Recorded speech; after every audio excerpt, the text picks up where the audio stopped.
Bravo, gracias. Bueno, vamos a empezar con la temática que hace la integración. Toda la bolilla 8 refiere a la integración. El otro día, cuando empezamos con la unidad 7 y hablábamos de las etapas de las relaciones internacionales, hablábamos de los procesos de integración o lo que se conoce como integración regional. A ver, hay un montón de definiciones de integración regional. Yo les voy a dar 4 que están en el PowerPoint que está colgado. Son 4 definiciones que responden a momentos distintos en la etapa de la integración, por un lado, y también responden a situaciones distintas, porque una de las definiciones que yo les doy ahí, que es la de Ernest Haas, responde al comienzo de la integración europea.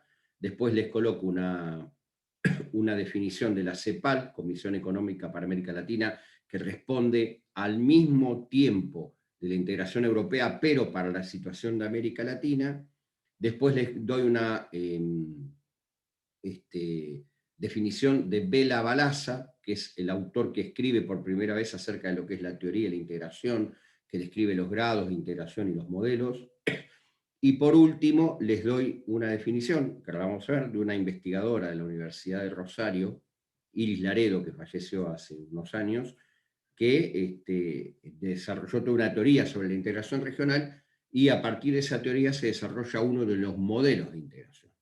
Pero bueno, vamos a entrar en esto, los conceptos de integración. Si tenemos que hacer una definición coloquial de integración, una definición básica o una definición elemental, podemos decir que los procesos o los esquemas de integración son aquellos momentos o aquel momento de las relaciones económicas internacionales a partir de la cual los países o los estados se unen y conforman un bloque a partir del cual desarrollan políticas comunes. En base a una idea común, desarrollan políticas comunes con fines comunes y objetivos comunes.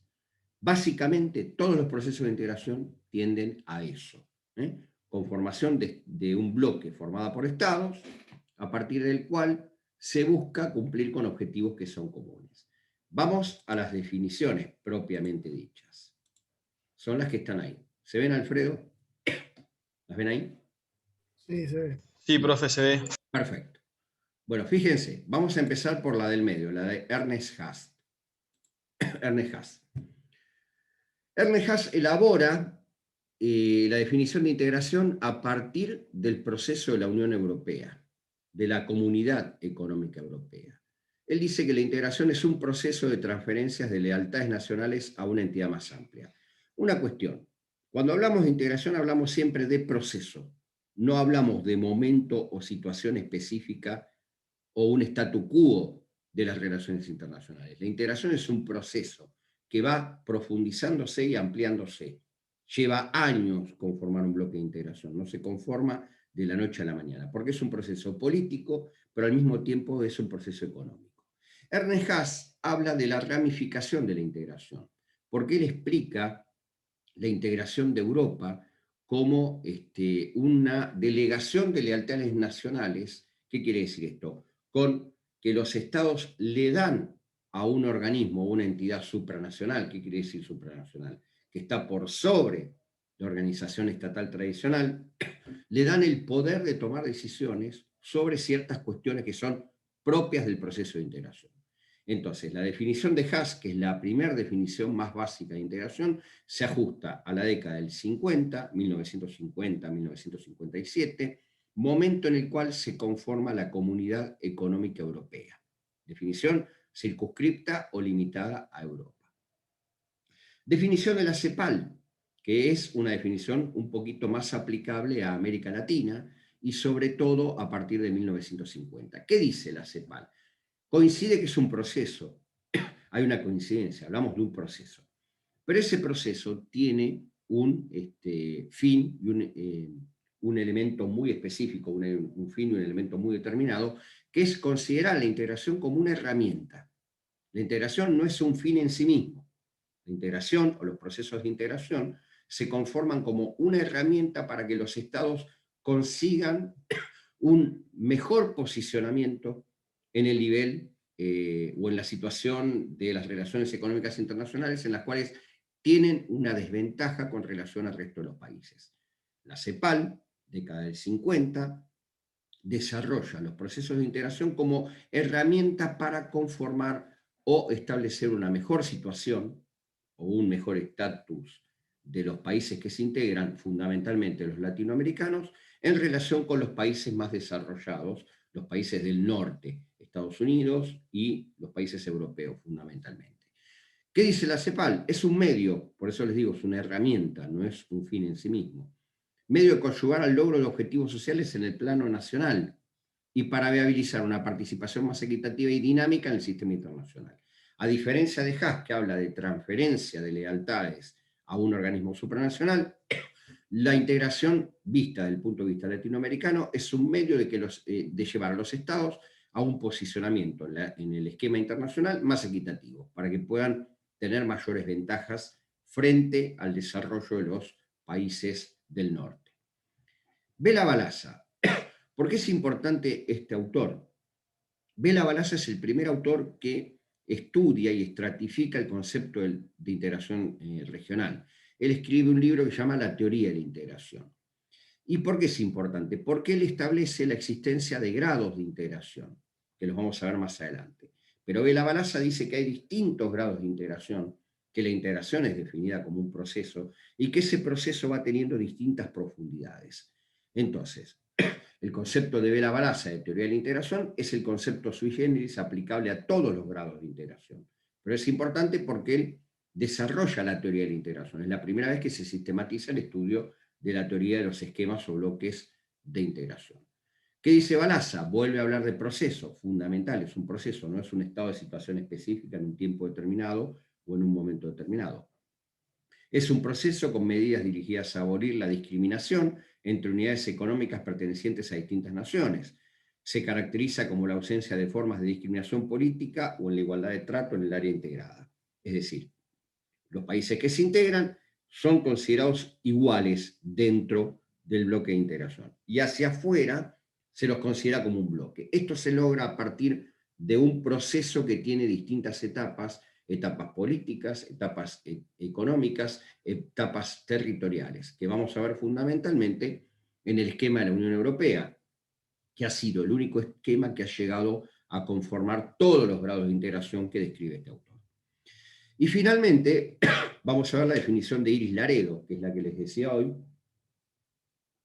que esta definición da lugar a un modelo de integración, que es el modelo sociológico sistémico, que lo vamos a ver también más adelante, pero Laredo habla desde el punto de vista de definir a la integración como un esquema estratificado, es decir, dentro del esquema internacional o dentro de las relaciones económicas internacionales hay distintos estratos o niveles de países. Hay países que ejercen poder y que establecen las reglas en el sistema internacional de cambios, en el sistema financiero internacional, y hay países que voluntariamente se sujetan a esas reglas que establecen los países que tienen más preponderancia o más fuerza o más injerencia en el sistema internacional. Por eso, lo primero que destaca Laredo es la estratificación del sistema internacional. Estratificación que se caracteriza por la existencia de distintos niveles de países, niveles que marcan reglas y niveles que obedecen esas reglas. Entonces Laredo habla del proceso de integración como un proceso, vuelve a aparecer la palabra proceso, no es un momento, son distintos momentos o distintas etapas, pero ella dice que hay un proceso de cambio social voluntario, es decir, depende de las sociedades de los estados, de las sociedades y de los estados fundamentalmente, cambiar las reglas del juego del sistema estratificado internacional, mediante el cual a partir de intereses comunes, ella destaca la característica de que los países integrados o que conforman bloques de integración tienen como elemento básico o fundamental para seguir con los procesos de integración un interés común. Destacan, a partir de intereses comunes, las unidades nacionales se asocian y adoptan estrategias de acción conjunta tendientes a mejorar el estatus real de los estados. Esto es lo fundamental. Estatus real de los estados. Es decir, a partir de este sistema estratificado internacional que está mencionado ahí abajo, la integración lo que hace es conseguir que los países que se asocian o conforman un bloque mejoren su posición frente al sistema internacional. A ver, no va a ser lo mismo, por ejemplo, para Estados Unidos negociar con Argentina que negociar con Argentina, Brasil, Uruguay y Paraguay como bloque Mercosur. ¿Se entiende la idea? El concepto es ese. A partir de un proceso de integración o a partir de la conformación de un esquema de integración, yo, bloque integrado, tengo otro poder de negociación en el sistema estratificado internacional. Esperen que tengo un chat. ¿Quién me escribe? No lo veo.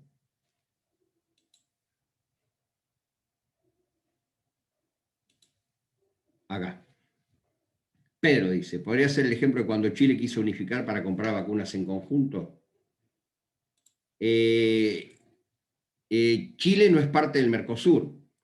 Chile, Chile está en un proceso de convergencia entre lo que es Mercosur, Alianza del Pacífico, CELAC, que son distintos bloques de integración, y lo que, voy a sacar esto, y lo que se critica a la región latinoamericana, no a los esquemas de integración, pero sí se le critica a la región latinoamericana, es que no hubo una política de acuerdos para manejarse de la misma manera ante la pandemia, fundamentalmente la adquisición de vacunas. Es decir, no hubo una política común de Latinoamérica, no de bloques de integración, de la región latinoamericana para afrontar la pandemia, fundamentalmente lo que es la adquisición de vacunas. Cada uno hizo lo que quiso. Chile compró las vacunas por su lado, Argentina compró las vacunas por su lado, Brasil hizo lo que quiso. Es decir, lo de Chile, dentro del concepto de integración, no entraría en este caso, pero porque el tema de las vacunas, si ustedes leen documentos de la CEPAL, que hay muchos, en este último año, lo que critica la CEPAL es la falta de una coordinación conjunta para la compra de vacunas, pero no de los bloques de integración, de la región latinoamericana en sí, dejando de lado los bloques. Es decir, si hablamos de una Latinoamérica unida y cuando surgen estas cosas no aparece la unión, el eslogan ese, la unión latinoamericana, termina de desaparecer. No lo limito, no lo circunscribo a Chile, no lo limito, no lo circunscribo al Mercosur, o a la Comunidad Andina de Naciones, o a la Alianza del Pacífico, que son los bloques por excelencia que están en Latinoamérica. Pero hay una cuestión de política conjunta de Latinoamérica, no de bloques de integración. ¿Sí? ¿Sí, Pedro? Bien. Seguimos entonces. Ahora bien, ¿hasta acá va quedando en claro lo que estoy diciendo? Bueno, independientemente de la definición de integración que ustedes adopten o escuchen o tomen, todos los procesos de integración tienen estos 4 elementos, los 4 primeros. ¿Por qué hablo de los 4 y de proximidad geográfica no hablo? En realidad voy a hablar de proximidad geográfica primero para sacarlo de lado enseguida. Cuando se elabora la teoría de la integración de Bela Balassa, en la década del 50, principios de los 60 en realidad, se hablaba que los bloques de integración tenían que tener, o los países que conformaban bloques de integración tenían que tener proximidad geográfica. Esa condición o ese requisito de la integración hoy quedó de lado. Porque díganme ustedes qué proximidad geográfica hay entre Chile y Estados Unidos. ¿Qué proximidad geográfica hay entre Chile y Corea del Norte? ¿Qué proximidad geográfica hay entre Chile y la Unión Europea? ¿Qué proximidad geográfica hay entre Chile y China? Ninguna, porque hoy Chile tiene tratados de libre comercio, que son grados de integración, y no hay ninguna proximidad geográfica. Es decir, el elemento de la proximidad geográfica hoy puede estar ausente en los esquemas de integración. Por eso lo pongo como un elemento constitutivo de la integración, pero lo pongo como un elemento que no es necesario. Sí son necesarios los otros 4. Es decir, pero entonces, una consulta. Sí, por favor. Entonces, lo de la proximidad geográfica, está bien, no es un elemento esencial hoy en día, pero dejó de ser esencial por las prácticas, digamos, porque empezaron a... Sí, perdón, decime. No, digo, porque empezaron a tener acuerdos entre países lejanos y entonces en la práctica se dejó de lado y hoy no es un elemento esencial. ¿Solo por eso? Es muy buena la pregunta. Dejó de tener, de conformar un requisito esencial por la gran proliferación de los acuerdos de integración que hay a nivel mundial. Fundamentalmente por eso. Porque vos vas a ver, ahora cuando describamos, Charo, es muy buena tu pregunta, porque vos vas a ver que si los procesos de integración son bien utilizados, si los modelos de integración son bien utilizados, pueden ser muy ventajosos para el país. ¿Qué país mencioné en los 4 ejemplos que di? ¿Chile? Chile es, a ver, podríamos decir, es la novia de América, porque coquetea con todos, pero no se casa con ninguno, en el sentido de la integración. ¿Qué quiero decir con esto? Que nunca conforma un proceso de integración profundo. Siempre llega a un proceso de integración mínimo que, no me quiero adelantar, pero cuando vamos a lograr vamos a hablar de grado de integración básico o zona de libre comercio. ¿Qué produce Chile? Cobre. Metales. Cobre, sí, metales, cobre, vino, salmón, mariscos y ¿qué más? La minería. Y bueno, por eso. Y kiwi, nada más. Nada más. Con esos 4 o 5 productos, Chile inundó el mundo, el mercado mundial. Ustedes van a Estados Unidos, a un supermercado, encuentran vinos chilenos. Van en España, a un supermercado, vino chileno. Y así en todos lados. ¿Qué ha hecho Chile? Ha inundado el mundo con sus 4 o 5 productos fundamentales. ¿Y a partir de qué? A partir de tratados de libre comercio, que han sido ventajosos para la economía chilena. Es decir, ha utilizado las teorías del comercio internacional. Ha vendido lo que puede producir y ha comprado lo que no puede producir, a través de este tipo de acuerdos de libre comercio. Como estos acuerdos comenzaron a ampliarse y comenzaron a ramificarse por todos lados, Charo, la proximidad geográfica dejó de ser un elemento fundamental. ¿Se entiende? Pero a raíz de lo que vos decís, la proliferación de acuerdos y a partir de la celebración de acuerdos básicos, zonas de libre comercio fundamentalmente. Colabora mucho la infraestructura, los transportes, la posibilidad de cancelar transacciones a nivel internacional online, colabora mucho la red de transporte que vos podés tener, de puertos, de aeropuertos, de traslados y de la calidad de tu producto, lógicamente. Pero la proximidad geográfica dejó de ser esencial, no digo que no esté, pero digo, dejó de ser esencial, no como todos los otros elementos que vamos a ver, a partir de la gran proliferación de acuerdos de integración. Fundamentalmente,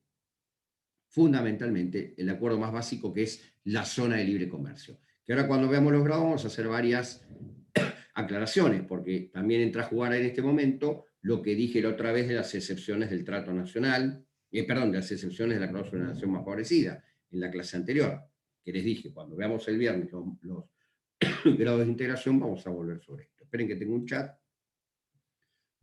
Dice Pedro, ¿podría ser por los avances tecnológicos? Sí, también. Es mucho más fácil comunicarse con cualquier país que capaz antes era más difícil. Sí, la comunicación es parte, pero el traspaso de mercancías también. Yo te hablo por teléfono y digo, te mando 20 latas de sardina y te las tengo que mandar. De alguna manera te las tengo que hacer llegar. O te mando un WhatsApp, te digo, te mando 20 latas de sardina, pero te las tengo que hacer llegar. Claro, eso iba a decir. Antes era necesario que sean próximos en cuanto a los territorios por una cuestión de traslado. Tal cual.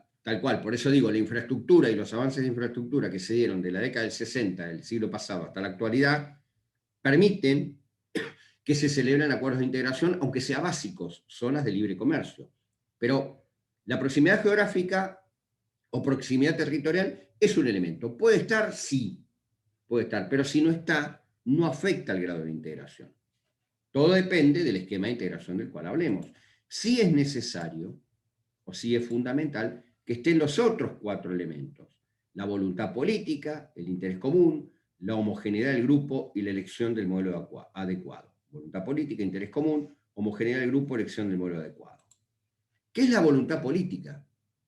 ¿Qué es la voluntad política? Y esto de voluntad política se mezcla, se combina con esto que está aquí abajo, que hablamos de integración, hipótesis de conflicto. La voluntad política se conjuga con este sentido de integración o hipótesis de conflicto. A ver, ¿qué significa que hay voluntad política de conformar un bloque de integración? Que las autoridades de los países tienen que estar de acuerdo en llegar a desarrollar un esquema de integración. Y para eso han sido fundamentales, fundamentalmente, valga la redundancia, en América Latina, los procesos democráticos. mientras ha habido procesos democráticos en América Latina, la integración o el concepto de integración o los bloques de integración han progresado. Cuando no ha habido procesos democráticos, es decir, se han desarrollado en los países gobiernos dictatoriales o gobiernos militares, surge lo que se conoce como hipótesis de conflicto. Es decir, la voluntad política es contraria a la hipótesis de conflicto. Cuando hay gobiernos democráticos o hay interés de desarrollar esquemas de integración, surge la voluntad política. Cuando no ha habido gobiernos democráticos, subyace permanentemente esta idea de hipótesis de conflicto. Integrarse es contrario a la hipótesis de conflicto. Nosotros en la década del 70 hemos tenido conflicto con Chile, hablando de Chile, por el canal de Beagle, por los hielos continentales, etcétera, etcétera, etcétera. Hemos tenido conflicto con Brasil, Brasil ha tenido conflicto con Paraguay, Bolivia ha tenido conflicto con Chile, Chile ha tenido conflicto con Perú, es decir, hasta que en Latinoamérica aparecieron los gobiernos democráticos, era imposible encontrar una voluntad política que desarrolle o que establezca las condiciones aptas para el desarrollo de esquemas de integración. Por el contrario, ha habido hipótesis de conflicto, es decir, confrontaciones entre los estados. La voluntad política es contraria a esto, porque yo tengo una confrontación con el gobierno brasilero y con el gobierno paraguayo y con el gobierno de Uruguay, no voy a celebrar un acuerdo de integración si tengo una hipótesis de conflicto. Si hay una voluntad política, voy a desarrollar el esquema de integración. Vamos a dos ejemplos muy claros. El Mercosur surge por la voluntad política que dieron a Raúl Alfonsín por un lado y Cerney por otro, al momento de inaugurarse un puente en la zona de Cataratas de Iguazú. Ahí se celebró una declaración, que es la Declaración de Iguazú, que es el primer antecedente de la conformación del Mercosur. Es decir, se dejó de lado en 1985. Ambos países ya con instancias democráticas dejaron de lado las situaciones conflictivas o hipótesis de conflicto que venían de los gobiernos militares, sentaron una voluntad política, firmaron un acta, un acuerdo, que es la Declaración de Iguazú, y a partir de ahí se inició con voluntades políticas agregadas de Uruguay y de Paraguay el proceso Mercosur. La Unión Europea, vamos a ver el miércoles que viene, nace como Comunidad Económica Europea en 1957. Nace en dos cuestiones fundamentales, que era la regulación de la explotación del carbón y el acero y la regulación de la energía atómica. En 1987, la Unión Europea, que tenía ya más de 6 países, los originales que se habían conformado, se plantea, 1987, 30 años después de la firma de los Tratados de Roma, que conforman la Comunidad Económica Europea, se plantea la necesidad de establecer una voluntad política para seguir ampliando el proceso de integración en la Unión Europea. Y ahí se firma el Acta Única Europea, que vuelca la voluntad política dentro del proceso de la Unión Europea. Es decir, el elemento fundamental para que el proceso de integración avance y se desarrolle es la voluntad política. Sin voluntad política no hay esquema de integración que pueda prosperar. ¿Se entendió? Sigo. Interés común. Interés común. Segundo elemento. ¿Qué significa esto? Que todos tenemos que estar de acuerdo. ¿Cuál sería el interés común de ustedes? Aprobar la materia. Bueno, entonces, ¿qué hacen? Se unen para estudiar y para cursar. Acá pasa exactamente lo mismo. El interés común de los países integrados tiene que ser único.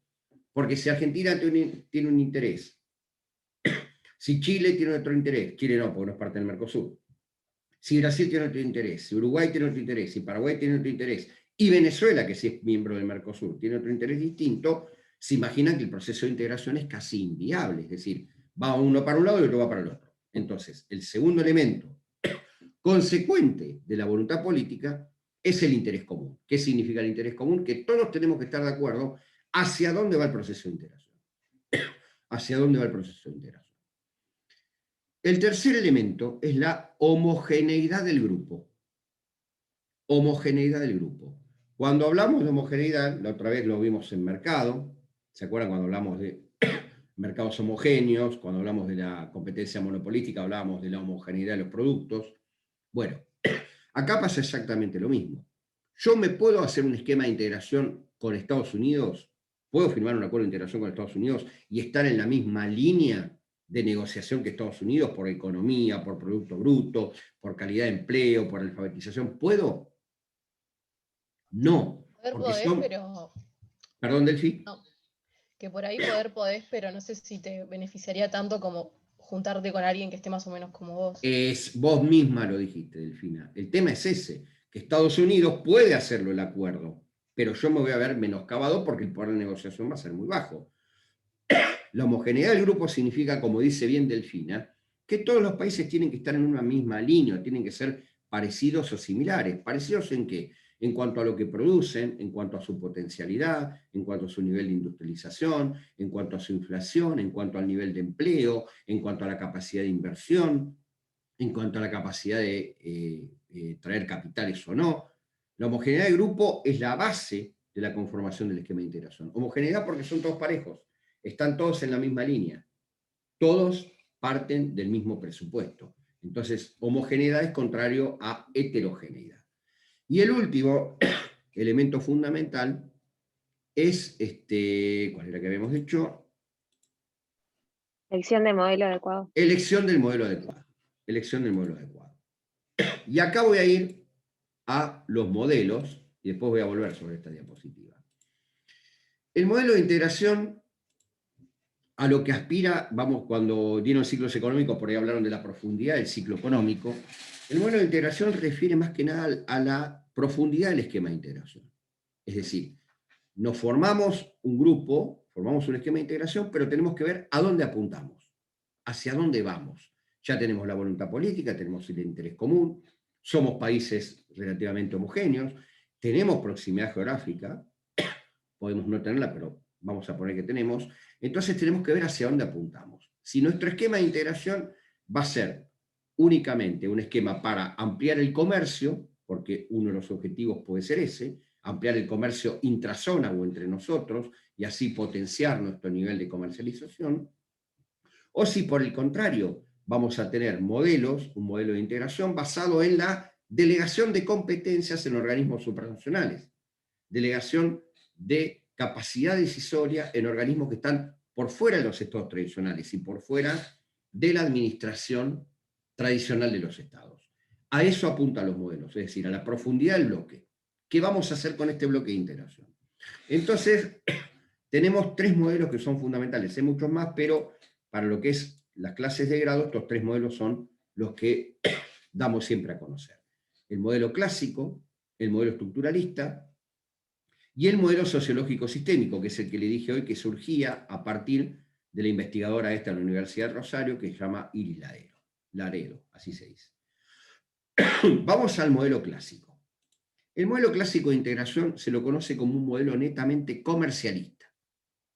Modelo netamente comercialista. ¿Qué quiero decir con esto? Que el objetivo de los países que se integran o conforman el bloque de integración apunta pura y exclusivamente a ampliar los mercados, a ampliar las relaciones económicas internacionales entre los países que se integran. Modelo clásico de integración. Los que estamos en línea, Sofía, Martín, Facundo, Juliana y yo, la primera línea que tengo acá en Zoom, formamos un acuerdo de integración o firmamos un acuerdo de integración y decimos que vamos a desarrollar un modelo clásico. Sofía produce heladera, yo produzco calzado, Martín produce, no sé, carteras, Facundo tiene ganado y Julián exporta trigo.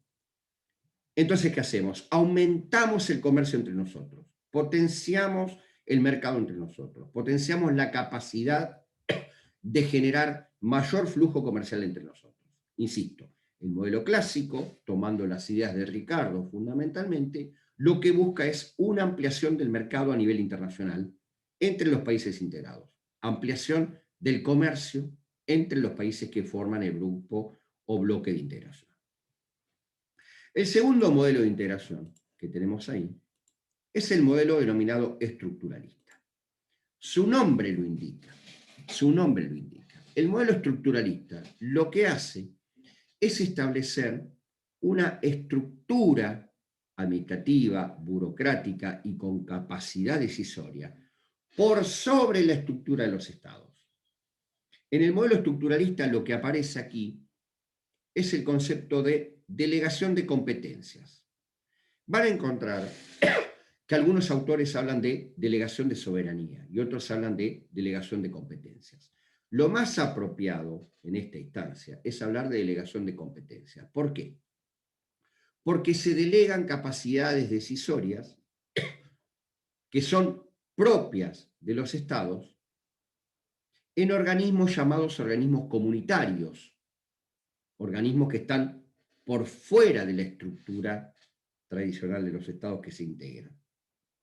Y estos organismos comunitarios, a los cuales se les delega competencia, tienen capacidad decisoria en materias propias de la integración. En materias propias de la integración. Vamos al mismo ejemplo. Sofía, yo, Martín, Facundo y Juliana elegimos un modelo estructuralista. Además de ampliar el mercado entre nosotros, delegamos competencias, por ejemplo, en un tribunal de la integración de nuestro bloque. Y ese tribunal de la integración de nuestro bloque va a tener capacidad de juzgar o capacidad de interpretar la legislación que surja del bloque. ¿Ahora en qué?